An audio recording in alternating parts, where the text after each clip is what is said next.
नमस्कार. गेल्या 2 ते 3 दिवसापूर्वी सुप्रीम कोर्टाचा एक निकाल आहे. त्या निकालामुळे जे आहे आरक्षणामध्ये आता वर्गीकरण केले जाणार आहे. आरक्षणाचे वर्गीकरण करत असताना आता बौद्ध समाजाचं आरक्षण संपवण्याचा डाव केंद्र सरकार व सुप्रीम कोर्टाकडनं रचला गेला की काय, असे प्रश्न आता पडायला लागलेत. कारण याबाबत अनेक ठिकाणी न्यूज चॅनलवरती तुम्ही पाहत असताना एक गोष्ट सातत्याने बोलली जात आहे. ह्या आरक्षणाचं वर्गीकरण करणं गरजेचं होतं, कारण यामुळे काही जातींवरती अन्याय अत्याचार होतो तर काही जाती अतिप्रगत होताना दिसत आहे.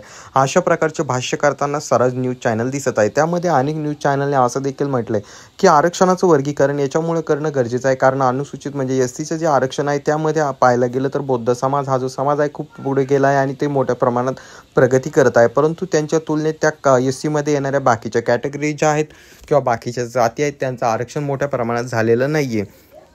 त्यामुळे आरक्षणामध्ये जे कॅटेगराईज करणं खूप गरजेचं आहे, अशा प्रकारचं भाष्य सर्रास केलं जात आहे. यावरून एक गोष्ट समोर लक्षात येते किंवा समोर निघून येते.